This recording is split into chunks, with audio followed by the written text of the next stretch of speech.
पृथ्वी पर अब ज्यादा समय नहीं बचा। 2025 की सबसे डरावनी भविष्यवाणी। जय श्री राम। राधे राधे श्रोताओं, हिंदू धर्म में कालखंड को 4 भागों में बांटा गया है। सतयुग, त्रेता युग, द्वापर युग और कलयुग। इन चारों युगों के हिंदू धर्म में 4 धाम भी हैं।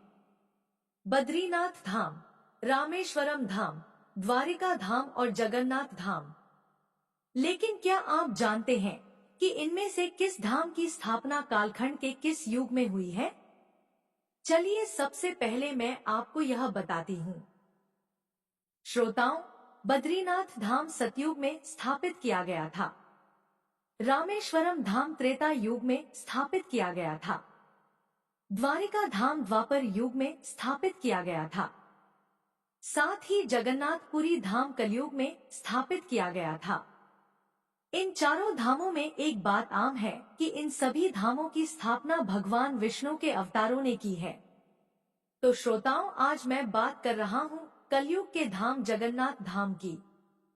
जो भी मनुष्य भगवान जगन्नाथ जी के रथ पर सवार होकर उनके दर्शन करता है, उसे पुनर्जन्म के चक्र से मुक्ति मिलती है। श्रोताओं, सृष्टि का निर्माण, संचालन और विनाश त्रिदेवों की जिम्मेदारी है। भगवान ब्रह्मा इस संसार का निर्माण करते हैं, भगवान विष्णु इसका संचालन करते हैं, और जब यह सृष्टि पाप के भार से असंतुलित हो जाती है तब भगवान शिव इसका विनाश करते हैं। लेकिन क्या आप जानते हैं, जब इस सृष्टि की शुरुआत हुई थी तो सभी देवता धरती पर ही निवास करते थे। भगवान विष्णु बद्रीनाथ धाम में स्नान करते थे, द्वारिका में वस्त्र बदलते थे, जगन्नाथपुरी में भोजन करते थे और रामेश्वरम में विश्राम करते थे। इसी तरह भगवान शिव का निवास स्थान कैलाश पर्वत था, जहां वे अपने पूरे परिवार के साथ रहते थे। परंतु जैसे जैसे युग बदलते गए, पृथ्वी पर पाप का प्रभाव भी बढ़ता चला गया। जैसे ही कलयुग का आरंभ हुआ, इस धरती पर विनाश की छाया मंडराने लगी और एक एक कर सभी देवता भूलोक को छोड़ने लगे। भगवान विष्णु के पृथ्वी छोड़ने के बाद सृष्टि के संचालन की जिम्मेदारी भगवान जगन्नाथ जी पर आ गई। अब जब हम कलयुग के इस अंधकारमय समय में हैं, तो इस समय केवल 2 ही देवता हैं जो अब भी जागृत हैं और इस संसार पर नजर रखे हुए हैं। पहले हैं सर्वशक्तिमान बल, बुद्धि और विद्या में निपुण श्री हनुमान जी, जो आज भी इस कलयुग में जीवित हैं, और दूसरे हैं नाथों के नाथ प्रभु श्री जगन्नाथ। भगवान जगन्नाथ जी अन्य देवताओं से भिन्न हैं। वे हमारे बीच इसी धरती पर रहते हैं, हमारे जैसे ही भोजन करते हैं, सोते हैं, खेलते हैं और विश्राम करते हैं। कभी कभी तो वे बीमार भी हो जाते हैं और उन्हें उपचार की आवश्यकता होती है। और सबसे महत्वपूर्ण बात, भगवान जगन्नाथ का पुनर्जन्म भी होता है। लेकिन क्या यह पुनर्जन्म किसी संकेत की तरह नहीं लगता? क्या यह संकेत है कि कलयुग का अंत निकट है, जब पाप अपने चरम पर पहुंच जाएगा? क्या तब भगवान जगन्नाथ पूरी की धरती से उठकर संसार के विनाश की घोषणा करेंगे? क्या वे अपनी दृष्टि से इस सृष्टि का लेखा जोखा कर रहे हैं और सही समय आने पर इस संसार को एक नई दिशा देने के लिए कदम उठाएंगे? शायद हम उस समय के करीब हैं जब जगन्नाथ धाम से कलयुग के अंत की शुरुआत होगी। जगन्नाथपुरी में विराजमान भगवान जगन्नाथ अपनी दृष्टि से सब कुछ देख रहे हैं, और जब समय आएगा तो उनका हर कदम इस सृष्टि का भविष्य तय करेगा। जब आप भगवान जगन्नाथ जी को देखेंगे तो आपको यह बात बहुत अजीब लगेगी कि उनकी मूर्ति अधूरी है, लेकिन फिर भी इसी अधूरी मूर्ति की पूजा होती है। यह बात और भी चौंकाने वाली है, क्योंकि हिंदू धर्म में अधूरी मूर्ति की पूजा करना वर्जित माना जाता है। लेकिन आखिर ऐसा क्यों है?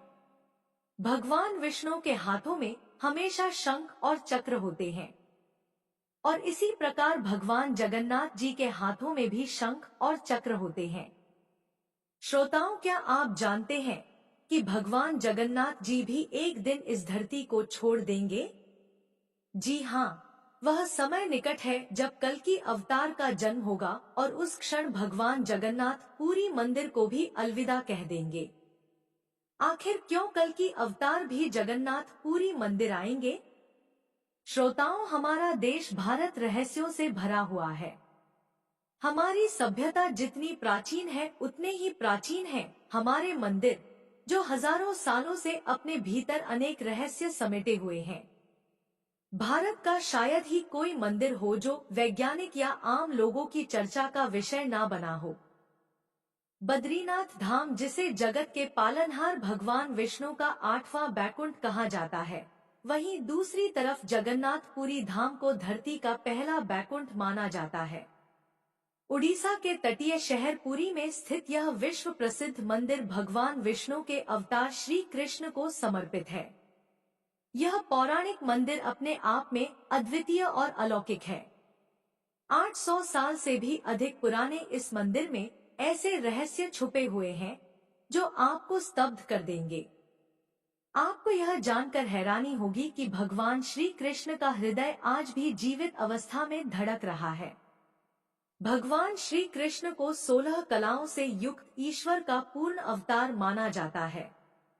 हालांकि वे सर्वत्र व्याप्त हैं, लेकिन उनके अवतार शरीर का हृदय आज भी इस संसार में धड़क रहा है। कहा जाता है कि जब भगवान श्री कृष्ण ने अपनी देह का त्याग किया तब उनका अंतिम संस्कार किया गया था। उस समय उनकी देह पूरी तरह से पंच तत्व में विलीन हो गई थी, लेकिन उनका हृदय नष्ट नहीं हुआ। अग्नि के प्रचंड ताप में भी उनका हृदय वैसे का वैसा ही रह गया, धड़कता हुआ, एक जीवित व्यक्ति की तरह। इस रहस्यमय सत्य ने पुरी के इस मंदिर को और भी विशेष बना दिया है, क्योंकि भगवान श्री कृष्ण का यह अमर हृदय आज भी जगन्नाथपुरी धाम में संरक्षित है। यही वह स्थल है जहां धरती पर भगवान का यह अमर अंग मौजूद है, जो कलयुग में भी एक अनूठी आस्था और श्रद्धा का प्रतीक बना हुआ है। कहा जाता है कि भगवान श्री कृष्ण की मृत्यु के बाद उनके शरीर का अंतिम संस्कार एक आदिवासी शिकारी जरासपर द्वारा किया गया था, परंतु इस अद्वितीय घटना के दौरान श्री कृष्ण का हृदय अग्नि में जलने से बच गया। परंपरा के अनुसार इस हृदय रूपी पिंड को जल में प्रवाहित कर दिया गया, जहां इस हृदय ने एक लकड़ी के लट्ठे का रूप ले लिया। इस पवित्र लट्ठे को भगवान जगन्नाथ के भक्त राजा इंद्रदुम्न ने पाया और उन्होंने भगवान विश्वकर्मा के हाथों इसे भगवान जगन्नाथ की मूर्ति के भीतर स्थापित करवा दिया। यह कहा जाता है कि भगवान श्री कृष्ण का हृदय आज भी जीवित है और भगवान जगन्नाथ की काठ की मूर्तियों के भीतर धड़क रहा है। भगवान जगन्नाथ के इस रहस्य को आज तक कोई पूरी तरह से समझ नहीं पाया है। हर 12 साल में भगवान जगन्नाथ की मूर्तियों को बदलने की परंपरा निभाई जाती है, जिसे नव कलेवर कहा जाता है। इसे भगवान जगन्नाथ के पुनर्जन्म के रूप में भी देखा जाता है। जब इस प्रक्रिया को अंजाम दिया जाता है तो पूरे शहर की रोशनी बंद कर दी जाती है। बिजली के बंद होने के बाद मंदिर के पूरे परिसर को कड़ी सुरक्षा में घेर लिया जाता है, जिसमें सीआरपीएफ और सेना की देखरेख होती है। इस दौरान मंदिर में कोई भी प्रवेश नहीं कर सकता। पुजारी की आंखों पर पट्टी बांध दी जाती है और उनके हाथों में मोटे दस्ताने पहनाए जाते हैं। इस घोर अंधकार के बीच पुजारी भगवान श्री कृष्ण के हृदय को, जिसे ब्रह्मा अब्दार्थ कहा जाता है, निकालते हैं और इसे नई मूर्ति में स्थापित करते हैं। यह ब्रह्मा अब्दार्थ सदियों से एक मूर्ति से दूसरी मूर्ति में स्थानांतरित किया जाता रहा है, लेकिन इस रहस्यमय प्रक्रिया का सही उत्तर आज तक नहीं मिल पाया है। यहाँ तक कि ब्रह्मा पदार्थ को बदलने वाले पुजारी भी यह नहीं जानते कि वे किस चीज को छू रहे हैं, क्योंकि उनके हाथों में दस्ताने होते हैं और आंखों पर पट्टी बंधी होती है। लेकिन वे इतना जरूर कहते हैं कि यह पदार्थ किसी जीवित प्राणी की तरह उछलता है। पुरी के मंदिर में जो भी अद्भुत और रहस्यमय घटनाएं होती हैं, वे इसी ब्रह्मा अब्दार्थ के कारण होती हैं। इसमें भगवान श्री कृष्ण की सभी दिव्य शक्तियां समाहित है। कहा जाता है कि जब कलयुग का अंत निकट होगा और कल की अवतार का जन्म होगा, तब जगन्नाथ पूरी मंदिर समुद्र में समा जाएगा। उस समय भगवान जगन्नाथ की मूर्तियों को क्षतियापदा नामक स्थान पर स्थानांतरित कर दिया जाएगा। इसी दौरान कल की अवतार जगन्नाथपुरी मंदिर के अंदर रखे ब्रह्मा पदार्थ से सभी दिव्य शक्तियां को अपने भीतर समाहित करेंगे और उसी क्षण ब्रह्मा पदार्थ का धड़कना हमेशा के लिए बंद हो जाएगा। यह वही दिन होगा जब सृष्टि का एक नया अध्याय शुरू होगा। आइए अब आधुनिक विज्ञान के दृष्टिकोण से समझने की कोशिश करते हैं कि यह ब्रह्मा पदार्थ आखिर क्या है। हम सभी जानते हैं कि माँ के गर्भ में पिता के शुक्राणु से अंडाणु के निषेचन के बाद शरीर का निर्माण शुरू हो जाता है। शरीर का निर्माण तो जारी रहता है, लेकिन उस शरीर में धड़कन 2 से 3 महीने के बाद शुरू होती है। इस बिंदु पर आधुनिक विज्ञान बिल्कुल खामोश हो जाता है। आखिर यह कैसे होता है? वह कौन सा तत्व है जिसके शरीर में प्रवेश होते ही धड़कन शुरू हो जाती है? विज्ञान आज तक इस प्रश्न का उत्तर नहीं दे पाया है, लेकिन हमारे ऋषियों ने इसे बहुत पहले ही खोज लिया था। सनातन धर्म में इसे प्राण ऊर्जा के नाम से जाना जाता है। यह प्राण ऊर्जा वह शक्ति है जो इस नश्वर शरीर को जीवता प्रदान करती है, जो जड़ शरीर में चेतना का विस्तार करती है। प्राण ऊर्जा ही मूल और असीमित है। इस प्राण ऊर्जा को एक उदाहरण के माध्यम से समझते हैं। यदि हम शरीर को एक ट्रांसफार्मर मान लें और प्राण ऊर्जा को विद्युत, तो यह शरीर के ऊपर है कि वह 220 वोल्ट की ऊर्जा को ग्रहण करे या फिर 21,000 वोल्ट की ऊर्जा को। इस ऊर्जा से शरीर को केवल जीवंतता ही नहीं मिलती, बल्कि आश्चर्यजनक और अचंभित कर देने वाले परिणाम भी देखने को मिलते हैं। हमारे यहाँ तो योगियों ने पहले ही इस प्राण ऊर्जा को संकलित करके जीवित रहते हुए शरीर के बाहर निकल जाने की व्यवस्था खोजी है। फिर अपनी मर्जी से शरीर में पुनः प्रवेश करने का मार्ग भी खोजा, जिसे हम परकाया प्रवेश के नाम से जानते हैं। आपने हिमालय की गुफाओं में तपस्या रत योगियों के बारे में जरूर सुना होगा, जिनके लिए यह शरीर तपस्या के मार्ग में कभी बाधा नहीं बनता। तो जरा सोचिए, जी श्री कृष्ण को पूर्ण अवतार माना जाता है। उनकी ऊर्जा की सीमा क्या रही होगी? उनकी प्राण ऊर्जा की पराकाष्ठा क्या रही होगी? विज्ञान भले ही इस रहस्य को पूरी तरह से ना सुलझा पाया हो, लेकिन हमारे ऋषि मुनियों ने इसे समझा और इसे आत्मसात किया। यह ब्रह्मदार्थ जो श्री कृष्ण का जीवित हृदय है, उसी प्राण ऊर्जा का प्रतीक है। यही वह शक्ति है जो भगवान जगन्नाथ की मूर्ति के भीतर समाहित है और जिसकी धड़कन आज भी महसूस की जा सकती है। यह प्राण ऊर्जा सृष्टि की सृजनात्मक ऊर्जा का ही एक अंश है। यह वही शक्ति है जो कलयुग के अंत में कल की अवतार के जन्म के साथ संसार को एक नई दिशा देगी। और यही वह दिन होगा जब ब्रह्मा पदार्थ का धड़कना हमेशा के लिए बंद हो जाएगा और यह सृष्टि एक नए अध्याय में प्रवेश करेगी। श्रोताओं, अब जगन्नाथ मंदिर के एक और अनोखे रहस्य को जान लेते हैं। पुरी में निकलने वाली जगन्नाथ रथ यात्रा पिछले 500 सालों से चली आ रही है। इस यात्रा का वर्णन स्कंद पुराण, नारद पुराण, पद्म पुराण और ब्रह्म पुराण में भी किया गया है। इस यात्रा में भगवान जगन्नाथ जी, उनके भाई बलभद्र और बहन सुभद्रा जी रथ पर सवार होते हैं। मान्यता है कि जो भी भक्त इस रथ को खींचता है, उसे मोक्ष की प्राप्ति होती है। यह यात्रा 9 दिनों तक चलती है और इसमें स्वयं भगवान जगन्नाथ रथ पर बैठकर पूरे नगर का भ्रमण करते हैं। अंत में वे अपनी मौसी के घर गुंडीचा मंदिर पहुंचते हैं। इस रथ यात्रा का एक और रहस्यमय पहलू है जो हर साल घटता है, और वह है बारिश का होना। इतिहास गवाह है कि रथ यात्रा के दौरान बारिश अवश्य होती है। यह परंपरा इतनी पुरानी और लगातार है कि इसे महज एक संयोग कहना मुश्किल है। इस पर कई बार बुद्धिजीवियों के बीच चर्चा भी हुई। कुछ इसे मात्र एक संयोग मानते हैं। लेकिन सवाल यह उठता है कि कैसे हर साल बिना चुके इस विशेष दिन पर बारिश होती है। क्या यह मात्र एक संयोग हो सकता है, या फिर यह भगवान जगन्नाथ की लीला का एक अद्वितीय और रहस्यमय हिस्सा है। शास्त्रों में उल्लेख मिलता है कि जब भगवान स्वयं रथ पर सवार होकर नगर भ्रमण के लिए निकलते हैं, तब प्रकृति भी उन्हें नमन करती है। बारिश के रूप में यह नमन भगवान जगन्नाथ की दिव्यता और शक्ति का प्रतीक बन चुका है। इस अनोखी परंपरा ने इस रथ यात्रा को और भी पवित्र और रहस्यमय बना दिया है। सोचिए, 500 वर्षों से बिना रुके हर साल इस यात्रा के दौरान बारिश का होना क्या महज एक संयोग हो सकता है, या फिर यह भगवान जगन्नाथ की एक ऐसी लीला है जो मानव मस्तिष्क से परे है। यह वह रहस्य है जो आज भी अनसुलझा है और जो हर साल लाखों भक्तों को अपनी ओर आकर्षित करता है। भगवान जगन्नाथ के रथ यात्रा के दौरान एक ऐसी घटना भी होती है जो हर साल लोगों को आश्चर्यचकित कर देती है, और वह है रथ का एक मुस्लिम मजार के सामने रुकना।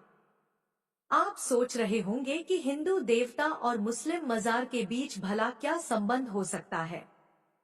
यह घटना हमें धार्मिक भक्ति की शक्ति और भगवान की अनुकंपा का अनोखा उदाहरण देती है।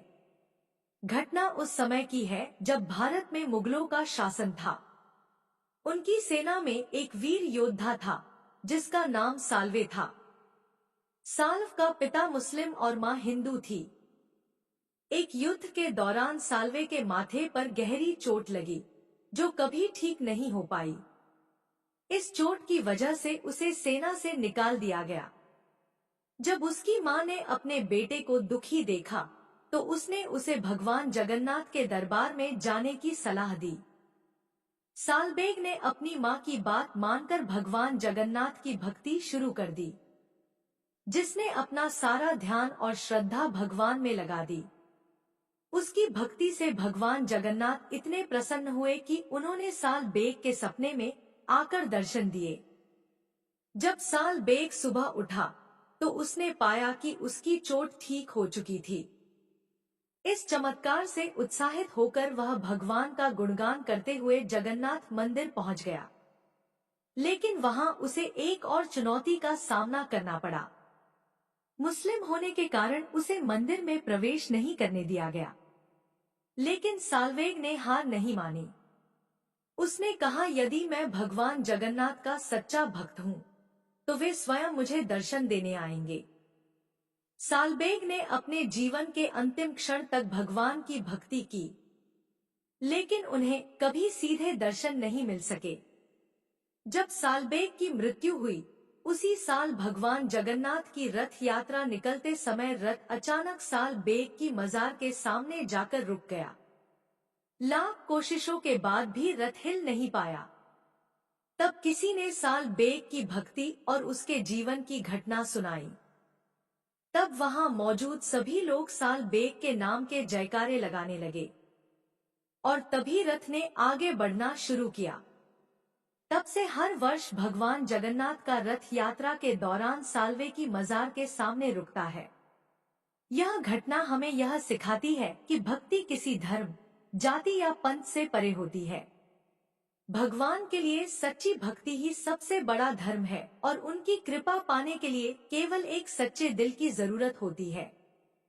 साल्वे की कहानी इस बात का प्रमाण है कि भगवान किसी भी रूप में अपने भक्त की पुकार जरूर सुनते हैं और उसकी भक्ति का सम्मान करते हैं। श्रोताओं, वैसे तो जगन्नाथपुरी का मंदिर अपने कई अद्भुत रहस्यों के लिए प्रसिद्ध है, लेकिन इनमें से एक रहस्य ऐसा है जो हर किसी को हैरान कर देता है, और वह है यहाँ का विशाल रसोई घर, जो दुनिया के सबसे बड़े रसोई घरों में से एक है। इस रसोई में हर दिन भगवान जगन्नाथ के लिए प्रसाद तैयार किया जाता है और इसके पीछे छिपी कहानी वाकई में चमत्कारी है। मंदिर की इस रसोई में 500 से भी अधिक रसोई है। 300 सहयोगियों के साथ मिलकर भगवान के लिए प्रसाद बनाते हैं। हर दिन लगभग 2 लाख भक्त यहाँ भोजन ग्रहण करते हैं। लेकिन इस रसोई की सबसे रहस्यमयी बात यह है कि चाहे भक्तों की संख्या कितनी भी हो, यहाँ प्रसाद कभी कम नहीं पड़ता और ना ही कभी व्यर्थ जाता है।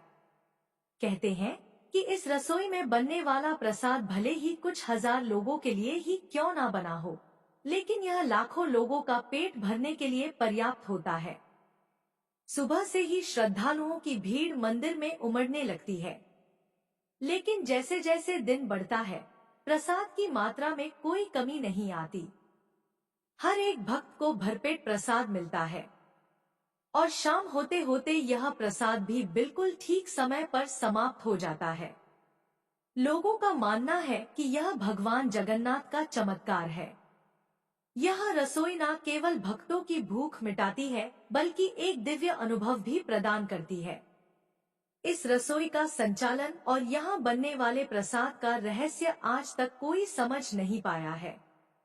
यह चमत्कार हमें यह सिखाता है कि सच्चे भाव और भक्ति से बनाई गई हर चीज, चाहे वह भोजन हो या प्रेम, उसकी मात्रा और प्रभाव अनंत हो सकता है। भगवान जगन्नाथ का यह अनोखा रसोई घर न केवल श्रद्धालुओं को प्रसाद प्रदान करता है, बल्कि उनके मन में श्रद्धा और विश्वास की लौ को और भी प्रज्वलित करता है। श्रोताओं, जगन्नाथपुरी मंदिर के गुंबद की छाया का अदृश्य होना भी एक बड़ा रहस्य बना हुआ है। गुंबद की छाया का अदृश्य होना कोई साधारण बात नहीं है। यह रहस्य विज्ञान और वास्तुकला के नियमों को चुनौती देता है और हर किसी को अचंभित कर देता है। यह मंदिर न केवल अपनी भव्यता के लिए जाना जाता है, बल्कि इसकी ऊंचाई और संरचना भी इसे अद्वितीय बनाती है। 214 फुट की ऊंचाई के साथ यह मंदिर 4 लाख वर्ग फुट के क्षेत्र में फैला हुआ है। इतने विशाल और ऊंचे मंदिर के गुंबद की छाया कभी दिखाई नहीं देती। चाहे दिन का कोई भी समय क्यों ना हो, ऐसा लगता है जैसे हमारे पूर्वजों ने इस मंदिर की संरचना में कोई अनदेखा जादू छुपा दिया हो। 7वीं सदी में निर्मित इस भव्य मंदिर का वास्तुशिल्प हमारी प्राचीन सभ्यता की उत्कृष्ट इंजीनियरिंग का उदाहरण है। यह सोचने पर मजबूर करता है कि हमारे पूर्वज कितने महान इंजीनियर रहे होंगे जिन्होंने इस तरह की अद्भुत संरचना का निर्माण किया। पुरी का यह मंदिर न केवल एक धार्मिक स्थल है, बल्कि यह हमारी प्राचीन सभ्यता के अद्वितीय ज्ञान और वास्तुकला का जीवंत उदाहरण भी है। इसके गुंबद की अदृश्य छाया हमें यह सिखाती है कि हमारे पूर्वजों के पास एक ऐसा ज्ञान था जो आज भी विज्ञान और तर्क से परे है। श्रोताओं, जगन्नाथपुरी के मंदिर में एक और ऐसा रहस्य है जो न केवल आपको चकित करेगा, बल्कि इस महान मंदिर की दिव्यता और पवित्रता को और भी अधिक बढ़ा देगा। इस अद्भुत रहस्य का केंद्र है मंदिर के गुंबद के ऊपर स्थित सुदर्शन चक्र। मंदिर के शीर्ष पर स्थित यह सुदर्शन चक्र न केवल इसकी शोभा बढ़ाता है, बल्कि इसके पीछे एक चमत्कारी कहानी भी जुड़ी हुई है। कहा जाता है कि पुरी में आप कहीं भी खड़े हों, आपको मंदिर के शीर्ष पर लगे इस सुदर्शन चक्र का दर्शन अवश्य होगा। इस चक्र की बनावट इतनी अद्भुत है कि आप इसे किसी भी दिशा से देखें, हमेशा ऐसा प्रतीत होगा जैसे सुदर्शन चक्र आपके सामने ही है। इसे नील चक्र भी कहा जाता है और यह अष्ट धातु से बना हुआ है, जो इसे बेहद पवित्र और चमत्कारी बनाता है। एक और रहस्यमय बात यह है कि मंदिर के गुंबद के ऊपर ना तो कोई पक्षी उड़ता है और ना ही कोई हवाई जहाज इसके ऊपर से गुजर सकता है। ऐसा कहा जाता है कि यदि कोई विमान मंदिर के शिखर के पास उड़ने की कोशिश भी करता है, तो उसका रास्ता अपने आप ही बदल जाता है।